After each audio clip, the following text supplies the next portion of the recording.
Əslində Paşinyan bu çıxışında bir diqqətimi çəkən bir məqam da var. Bildirir ki, Ermənistan suveren ərazisinin 60%-ə yaxınının Ermənistan Respublikasının nəzarəti altında olan ərazilər adlandırıldığı Qərbi Azərbaycan anlayışı təhlükə kimi qiymətləndirilməlidir. Paşinyan deyir bunu.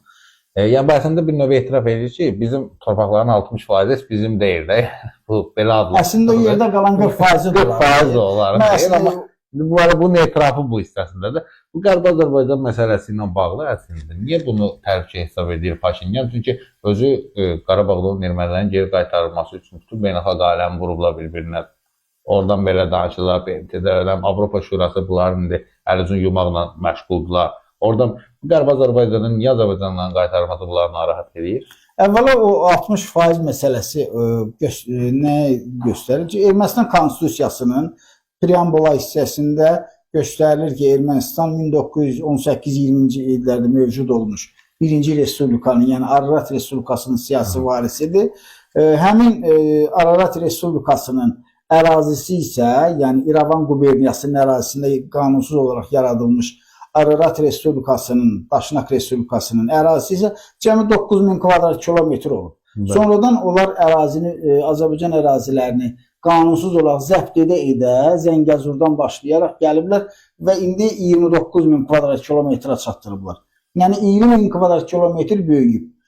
Bax, məsələ burasındadır ki, Paşinyan o 60% deyəndə o əslində o 9000 kvadrat kilometrdən əlavə əldə etdikləri torpaqları deyil, həqiqətən də belədir.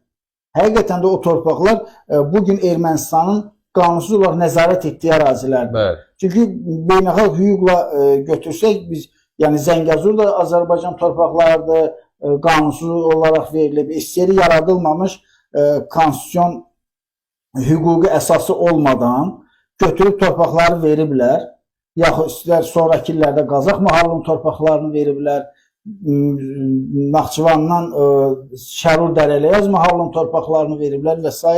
Ona görə də Gədəbəyin torpaqlarını sonraki illərdə veriblər. Bütün bunlar hamısı Ermənistan ərazilərinin böyüməsinə səbəb olub və 60% həmin ərazilərdir və bugün Azərbaycan həqiqətən də sərhədlərin delimitasiyası zamanı ixtiyarı var, hüquqi əsası var. Desin ki, xəritələri qoyub, desin ki, bax, 1922-ci ildə, məsələn, biz xəritələrə baxsaq görürük ki, həmin dövrün xəritələri, mən özüm baxmışam o xəritələri, mən saxlayıram, məndə var. 22-23-cü illərin məsələn xəritələrində Qazax rayonunun indi anklav olan kəndlərin heç bir anklav deyil. Hamısı Qazaxın öz tərkibindədir. Sonralar torpaqların verilməsi nəticəsində olub. Yaxud Naxçıvanın Kərkik, Sədərəyin Kərkik kəndi. Anklav deyil, sonralar olub. Ona görə də bilirsiniz, bu ərazilər qanunsuz olaraq verildiyinə görə Ermənistan indi həmin torpaqların əldən çıxmasından qorxur bir. İkincisi, Qərbi Azərbaycanlıların öz torpaqlarına qayıtmaq hüququ var. Çünki onlar deportasiya olunublar. Qanunsuz olaraq qovulublar. Münaqişə başlayandan sonra Azərbaycandan köçən ermənilərin bir çoxu ya könüllü getdi, bəziləri hətta gec getdi. Elə mənim yadımda da getməyənlər də var. Elə ermənilər vardı ki, məsələn 2 il, 3 il sonra getdi. Bəziləri evini satdı, pulunu götürdü, getdi. Yəni Qarabağdan köçən ermənilər isə könüllü köçdü, getdilər və hamısının video görüntüləri də var, hamısı rəsmi açıqlama da verirlər ki, biz özümüz gedirik. Biz özümüz, heç kim bizi qovmur. Amma Azərbaycanlılar oradan qovulublar. Qovulduqlarına görə də onların öz torpaqlarına qaytarılması beynəlxalq hüququn tələbidir. İkincisi, ermənilər bütün dünyaya öz gözləri ilə, öz düşüncələri ilə baxırlar.